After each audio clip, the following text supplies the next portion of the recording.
The portrait of Queen Victoria that hangs in the National Portrait Gallery in London is a powerful piece of propaganda. It shows a woman with great dignity and strong morals, wrapped in heavy royal clothing and holding the scepter of a kind empire. She is shown as the grandmother of Europe, the symbol of a civilization that believed it was bringing light to the dark parts of the world. It is an image that demands respect.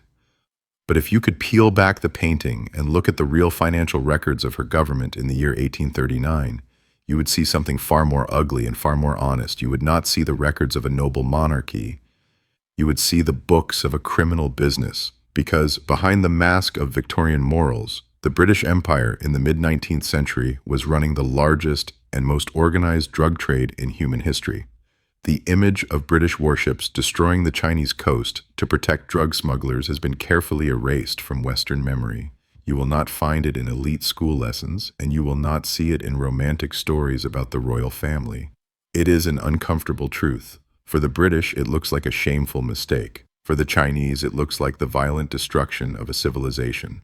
But for the men sitting in the boardrooms of the East India Company, turning the empire into a drug cartel was not done out of cruelty. It was done to survive. The British Empire ran on money. By the 1830s, that money was running out.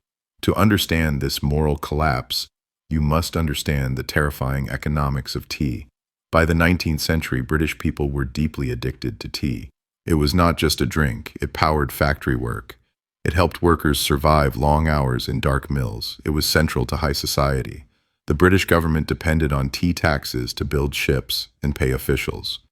But there was a huge problem. Tea only grew in China, and the Qing emperor in Beijing had no interest in British products. He did not want their wool. He did not want their clocks. He made it clear that he would accept only one thing for tea: silver. For decades, British ships carried tons of silver to China and returned with crates of dried leaves. Britain was bleeding wealth. Silver reserves were falling. The economy was in danger. The East India Company realized that if they did not get that silver back, the empire would collapse. They needed a product China could not refuse. They needed something that worked on human weakness. They chose opium. Opium production was not left to random criminals. It was run with government efficiency. In British-controlled India, farmers were forced to grow poppies instead of food. Massive factories in places like Patna and Ghazipur processed the drug. These factories were enormous, filled with jars of thick black paste. The smell hung over entire districts. Workers stood knee-deep in opium, mixing it to keep the strength the same. This was the brilliance of the system. Industrial rules were applied to an illegal drug. Opium was shaped, measured, and stamped with the official seal of the East India Company. It became a government product. But there was a legal problem. Opium was illegal in China. Smugglers could be executed. Britain could not openly break Chinese law. So they created distance. The company sold opium at auctions to private traders. These men were the smugglers. One of them was William Jardine, a former doctor who cared more about profit than morality. Jardine and others loaded the opium onto fast ships armed with cannons. They anchored near the Chinese coast and turned their ships into floating drug warehouses. They bribed officials. They armed gangs. Opium flowed into China and silver flowed back to Britain. The plan worked. Britain recovered its silver. The trade problem was solved. The empire survived, but China paid the price.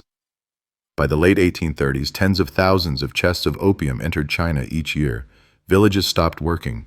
Soldiers sold weapons to buy drugs. Officials were addicted. Silver disappeared from China, causing poverty and hunger. The Qing emperor watched his empire fall apart, not from armies, but from addiction. He knew the drug had to stop. He appointed Lin Zexu, an honest and respected official, to destroy the opium trade. Lin Zexu arrived in Canton ready for action. He arrested dealers. He forced addicts into treatment. Then he targeted the British merchants. He demanded they hand over all opium and promised never to smuggle again. When they refused, he surrounded their area, cut off supplies, and turned their luxury homes into a prison. Eventually, the British surrendered. Lin seized over 20,000 chests of opium. He destroyed it all by mixing it with lime and washing it into the sea. It took weeks. During this time, Lin wrote a letter to Queen Victoria.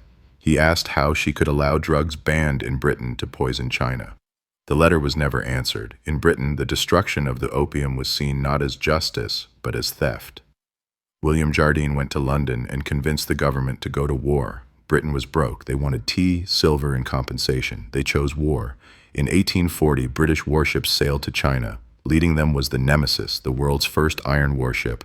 It crushed Chinese defenses with ease. British forces bombed ports and cut off food supplies. China could not fight back. By 1842, British guns pointed at Nanjing. China surrendered. The Treaty of Nanking forced China to pay millions in silver, open ports to British trade, and give Britain Hong Kong. Hong Kong became a safe base for drug traders. Opium sales exploded. The profits funded railways, armies, and the British Empire itself. China entered what it now calls the century of humiliation. The men behind the trade were rewarded. Jardine became powerful. His company grew into a giant business empire. Modern Hong Kong was built on this foundation. Later, Britain ended the opium trade, not out of guilt, but because it no longer needed it. The damage was done. The Opium Wars show how power can turn trade into a weapon, and how empires can act like criminal gangs when profit is at stake. Queen Victoria ruled for decades as a symbol of virtue, but her wealth was built on suffering. The ghosts of the opium trade still shape the world today. Once you poison a nation, you cannot expect trust when you offer help later. I'm John. Subscribe to stay ahead, because when history is written, you'll want to be among those who saw it coming.